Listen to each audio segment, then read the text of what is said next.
Hi friends, good morning. First of all, please my channel like, share, subscribe and comment. Let's start the topic. ఇవన్నీ కూడా basics మ్యాథమెటికల్కి సంబంధించిన అనమాట. ఇప్పుడంతా English మీడియంలో ఉంది కాబట్టి అసలు తెలుగు మీడియంలో మనం తెలుసుకుంటే మనకి ఇంగ్లీష్ తొందరగా అర్థమవుతుందనే ఉద్దేశంతో నేను ఇవి పెడుతున్నాను. ఇవి మేము చదువుకున్నప్పుడు తెలుగు మీడియాలు ఉన్నాయి కాబట్టి వాటికి సంబంధించి ఎలా ఉంటుంది ఏంటి సంఖ్యలు అలాగే సెట్ ఎలా ఉంటాయి ఇవన్నీ ఏంటి అనేది ఇవి చాలామందికి తెలిసే ఉంటుంది. ఆయన ఇప్పుడు ఇంగ్లీష్ మీడియాలో అనే ఉద్దేశంతో నేను ఈ వీడియోని అప్లోడ్ చేస్తున్నాను. Please my channel like, share, subscribe and comment. చూడండి, పరిపూర్ణ సంఖ్యలు అంటే పర్ఫెక్ట్ నెంబర్స్ అనమాట. ఒక సంఖ్య యొక్క కారణాంకాల మొత్తము అంటే ఆ సంఖ్య తప్ప మనం ఏదైతే సంఖ్య తీసుకుంటామో అది తప్ప ఆ సంఖ్యకు సమానమైనచో ఆ సంఖ్యను పరిపూర్ణ సంఖ్య అని చెప్పి అంటారు, లేదా శుద్ధ సంఖ్య అని కూడా అంటారు. ఎగ్జాంపుల్ వచ్చేసరికి 6, 28, 496 ఎక్సెట్రా ఇంకా ఉన్నాయని దాని అర్థము. 6 ఇంప్లైస్ 1, 2, 3 ఇంప్లైస్ 1 + 2 + 3 = 6. ఇప్పుడు దీన్ని ఎడిషన్ చేశారనమాట. అది నెక్స్ట్ వచ్చేసి 28 ఇంప్లైస్ 1, 2, 4, 7, 14 ఇంప్లైస్ 1 + 2 + 4 + 7 + 14. అంటే ఈ మొత్తాన్ని కూడా మనం ఎడిషన్ చేస్తే = 28 అనేది వచ్చిందనమాట. ఇంప్లైస్ అంటే సూచిస్తుంది అని అర్థం సింబల్కి. ఈ సింబల్ అర్థము సూచిస్తుంది ఇంప్లైస్ అంటే.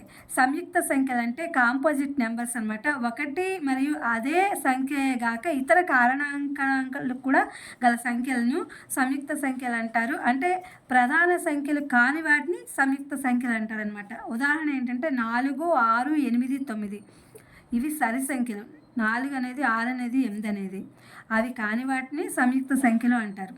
బేసస్ సంఖ్యలు అంటే ఆడ్ నెంబర్స్. 2చే నిశ్శేషముగా ఒక శేషము వచ్చు సంఖ్యలను బేసస్ సంఖ్యల సాధారణ రూపము 2n+1గా మనము చూపిస్తామన్నమాట. సరి సంఖ్యలు వచ్చేసరికి ఈవెన్ నెంబర్స్. ఇవి 2చే నిశ్శేషముగా భాగించబడి సంఖ్యలను పూర్ణ సంఖ్యలు లేదా సరి సంఖ్యల సాధారణ రూపము 2n అని కూడా అంటారు. అలాగే సంఖ్యలు వాటి యొక్క ధర్మాలు అంటే ఆ యొక్క అంకెలు వాటి యొక్క ధర్మాలు అనేవి ఏ విధంగా ఉంటాయనేది ఇప్పుడు తెలుసుకుంటున్నాము. సహజ సంఖ్యల సమితి అనేదాన్ని ఎంతో నెంబర్స్తో సూచిస్తాము. G 1, 2, 3 etcetera.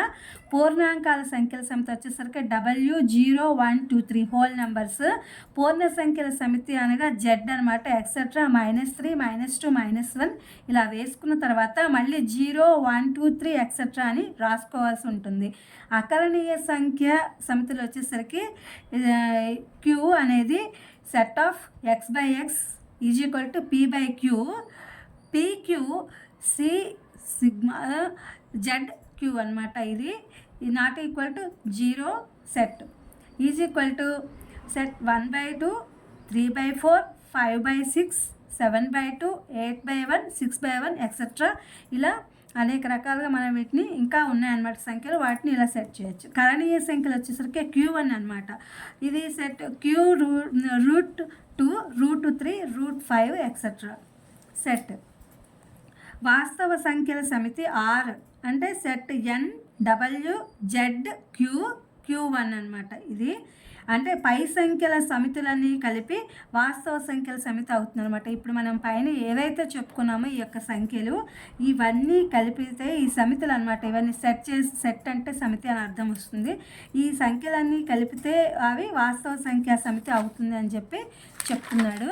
నెక్స్ట్ వచ్చేసి కల్పిత సంఖ్యలు అంటే మనం ఊహించి కొన్ని X+లు Yలు అలా వేసుకున్నప్పుడు మనం 1, 2గా అని మనం ఊహిస్తాం కదా. అలా ఊహించినటువంటి కల్పిత సంఖ్యలు వాస్తవ సంఖ్యలు కానివి అనమాట. అంటే సంఖ్యారేఖపై చూపలేనివి. √-1 iగా దాన్ని రాస్తామన్నమాట. అంటే మనం దాన్ని ఏం చూపలేదు. -1 అంటే ఇంక అక్కడ ఏం లేదు కదా, దాన్ని మనం చూపలేదన్నమాట. ఎగ్జాంపుల్ వచ్చేసి √-1, √-2 ఎక్సెట్రా ఇలా ఎన్నైనా మనము రాసుకోవచ్చు అనమాట. ఎన్నైనా అంటే దానికి సంబంధించి రిలేటివ్గా అనమాట. సంకీర్ణ సంఖ్యలు వచ్చేసి వాస్తవ సంఖ్యలు మరియు కల్పిత సంఖ్యలను కలిపి సంకీర్ణ సంఖ్యలుగా పిలువబడతాయి అనమాట. వాస్తవ సంఖ్యలని కల్పిత సంఖ్యలని కలిపి మనము సంకీర్ణ సంఖ్యలుగా పిలుస్తామని చెప్తున్నారు. సంకీర్ణ సంఖ్యల రూపం ఎలా ఉంటుందంటే A+bi అనే ఒక రూపాన్ని మనం కల్పిస్తామన్నమాట. అలాగే ప్రక్రియలు అంటే మనం లెక్కలు చేస్తూ ఉంటాం కదా, అది ఏ ప్రక్రియలో చేస్తాము అనేది కూడా ఇక్కడ ఇచ్చారు. సంకలనము అంటే కూడిక, వ్యవకలనము అంటే తీసివేత, గుణకారము అంటే భాగాహారం అనమాట. ఇవన్నీ తెలుగులో ఉన్నాయన్నమాట. ఇది మేము చదువుకున్న రోజుల్లో ఉండే. ఇప్పుడంతా ఇంగ్లీష్ మీడియాలు అంతా ఇంగ్లీష్‌లో ఉంటాయి కాబట్టి తెలుసుకోవాలనే ఉద్దేశంతో నేను ఈ వీడియోని అప్లోడ్ చేస్తున్నాను. Please my channel like, share, subscribe and comment. Thank you for watching. Thank you for your support.